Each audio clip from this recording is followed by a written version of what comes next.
Morning children, in the previous part of this lesson, challenges in improving agricultural products, you learned how to increase the food production. So in that, increasing the area of cultivated land, then increasing the land under cultivation.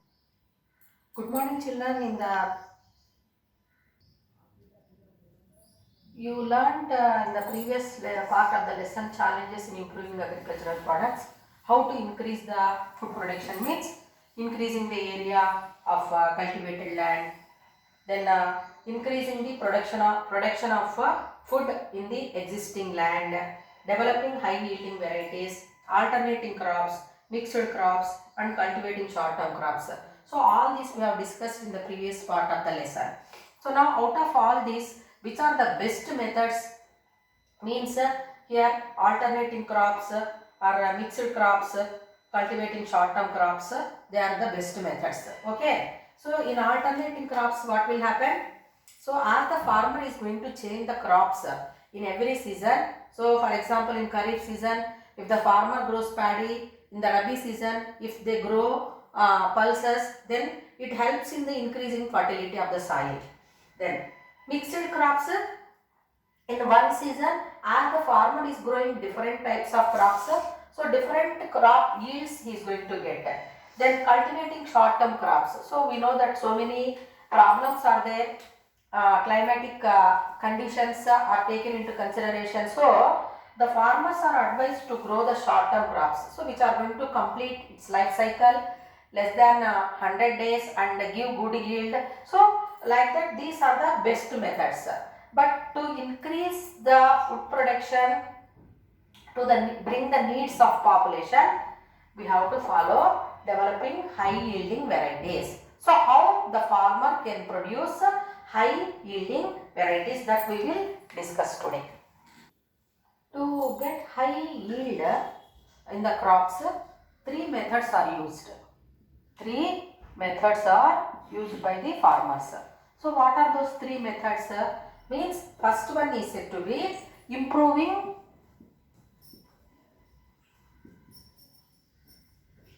hybrid varieties. Improving hybrid varieties, then proper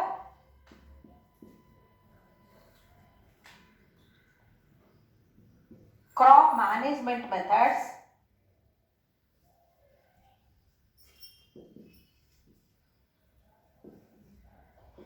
and third one is said to be crop protection method. So if the farmers are following these three methods, improving high yielding hybrid varieties, high yielding hybrid varieties of seeds have to be produced, then proper crop management methods. So in the proper crop management methods, so if they follow this crop management method, which season which type of crop is grown, so that one we call it as here crop management methods. Then crop protection method.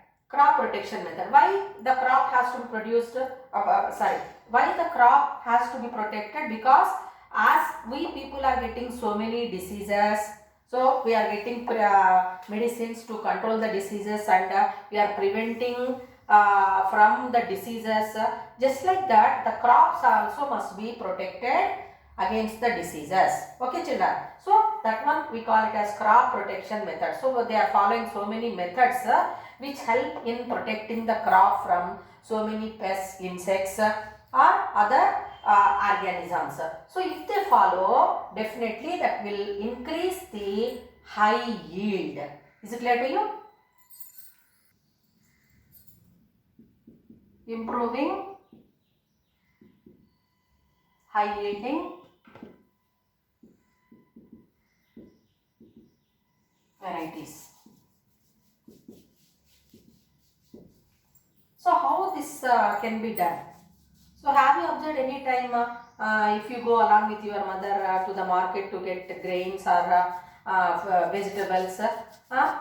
Especially you may be observing tomatoes or brinjal or any other vegetable which are said to be hybrid variety and native varieties. Is it clear to you? So have you observed any time the differences between those two means? It is yes. The hybrid varieties are bigger in size and the coat of the fruit will be very much thicker. Then less seeds you are observing. If you take tomatoes as an example, then native varieties of tomato, pulpy content lesser and juice content we observe more, seeds will be more. Is it not, children? And that fruit coat cover whatever it is there, it is very much thinner. So these are the characters which we are going to observe, or differences which we are going to observe. Like that, have you observed the size of grains like maybe groundnut or maize or any other grains which are said to be hybrid varieties and local varieties? So local varieties sometimes smaller in size, color also will be different, whereas hybrid varieties they are bigger in size, color, everything we can observe the differences between hybrid varieties and local varieties. So how these hybrid varieties are produced means because of some techniques they are going to use and the desirable characters, genes responsible for desirable characters are introduced into the plants which result in giving the hybrid varieties. Is it clear to children? So this hybrid varieties of seeds or the crops are having the superiority over the parental plants. So like that they are going to produce the hybrid varieties. Then so like that this high yielding varieties are produced and they are going to be supplied to the farmers so that they are using them as seed material, and when they grow them in the field they can get the good yield of the crop. So the next one that proper crop management. So in that in 8th class you learned a lesson agricultural practices. So in that how the farmer is going to take care of the crop starting from ploughing the field to the harvesting. Okay children. So in that preparing the soil for the sowing of seeds, then leveling, next irrigating, manuring, de-weeding, all that you have learned. Is it clear to children? So in that here in proper crop management methods, so the farmer has to supply the field with required amount of water, when to supply, where to supply, that is very much essential. Then nutrients, that application of manure is very important. So when to supply after harvesting, is it necessary to supply the manure? No. Is it clear to children? So they all will be taken into consideration to get the good yield of the crop. Is it clear to you? So here an experiment is given which is going to make you to understand. In crop management methods, we are going to learn about the application of manure, how it is going to help in increasing the yield and supply of water. So what is the role of water? Okay, importance of water in giving the good yield of the crop. That we will learn. So an experiment is given. In the two fields they are going to select of same area. In that one field is going to be applied with the fertilizer, and other field also is applied with the fertilizer, whereas one field is supplied with water and other field is not supplied with the water. So definitely you can understand this, what is the importance of water to make availability of manure to the soil field. Is it clear to children? That is going to be used up by the plant. So the when after adding manure, when water is supplied, the manure is getting dissolved in water and it is easy for the plants to take or to absorb that nutrients from the soil. Then the roots are going to take that one and it is supplied to the each and every part of the plant. So obviously that results in the increasing in the yield of the crop. So other field, if you see where manure is applied whereas water is not supplied, then obviously that results in the less amount of the production of a crop. Why? Because the nutrients which the farmer has supplied are not taken up by the plant properly. So here you can observe the graph. So please observe this observe this graph. So on x-axis supply of nitrogen kg per hectare, and on y-axis production it is given. Okay, so this blue color is going to indicate the sufficient supply of water, and red color less supply of water. Okay, so now what happened here? More sufficient water when it is supplied, there is a rise in the production of yield per hectare. Is it clear to children? So here, if water is not supplied, it results in the decrease in the yield of the crop. So you are going to learn the importance of water to supply the nutrients to the different parts of the plant, especially leaves. So the nutrients which are supplied by the farmer are going to be taken up because of water which is supplied. So what do we call that water supply to the crop? That one we call it as irrigation. So different means of irrigation you learnt in the previous class. So now that's why here water is playing a crucial role in increasing the crop yield. Now let us learn what is the role of water. In previous classes you learned about the plants prepare food by the process of photosynthesis. So in photosynthesis, how this plant is able to prepare food? You know that plants are taking carbon dioxide from the air with the help of stomata, and roots of those plants are going to absorb water, and in presence of sunlight with the help of chlorophyll, that water and carbon dioxide are going to be converted to carbohydrate. So different carbohydrates are, different forms of carbohydrates are prepared in the process of photosynthesis, like you know that glucose stored in sugarcane, or you know that vegetables, fruits especially, whereas leafy vegetables, grains, if you take in grains, starch is there, cellulose is there, and leafy vegetables. So all these, what are those? Glucose, then cellulose, starch, all these are the different types of carbohydrates which are prepared by the plants in the process of photosynthesis. So here chemical analysis, what it is going to tell? Importance of water. So 100 grams of water is going to react with the 260 grams of carbon dioxide. Is it clear to you? So 100 grams of water is going to react with 260 grams of carbon dioxide, and that results in the formation of 180 grams of carbohydrate. Is it clear to you? So glucose is formed. So as it is highly soluble in water, it is going to be stored in different forms like starch, cellulose, etc. Is it clear to children?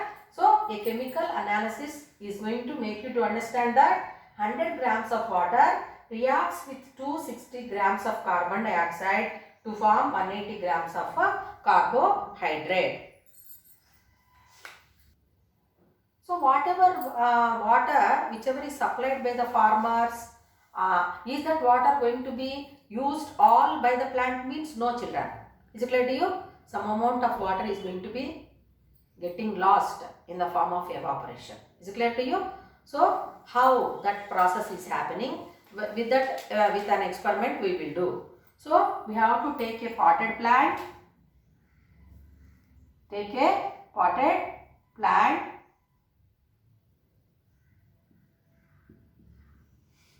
and we have to water the plant,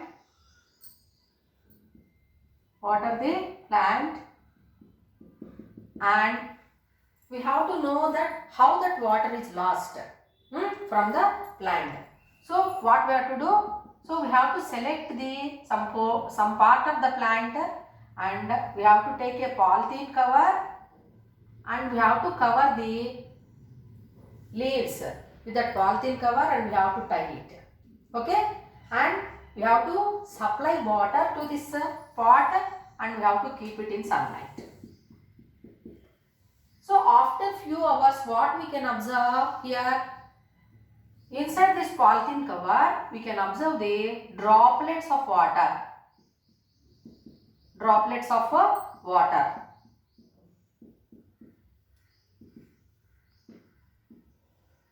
So droplets of water we can observe where we covered the leaf with polythene cover. Is it clear to children? So from where this droplets of water has come means through the stomata of leaves. So stomata of leaves, how they are going to send out that water? From where that water has come means, so we have supplied water to this pot, and through the roots the water is taken up, and stem, then branches and leaves it reached. So required amount of water is used up in the process of photosynthesis, and remaining excess water is lost in the form of water vapor. That is droplets of water we are observing. So what do we call that process of removal of excess water through the stomata of leaves? That one we call it as a transpiration. Transpiration. So this diagram is going to make you to understand about the process of transpiration. So what is the meaning of transpiration? Removal of excess water through the stomata of the leaves is called transpiration. So you learned in the cell membrane lesson importance of transpiration. So transpiration helps in the continuous flow of water supply to the different leaves. Is it clear to children? And in this lesson you are going to learn about the role of water in preparing food in the process of photosynthesis. So excess water whichever is there, it is going to be just eliminated out of the plant through the stomata of leaves. It is estimated that only 0.1% of water is needed to prepare carbohydrate. Suppose if you are supplying 1 liter of water, in that only 1 milliliter is used by the plant to prepare carbohydrate, and remaining 999 milliliters of water is evaporated through the leaves.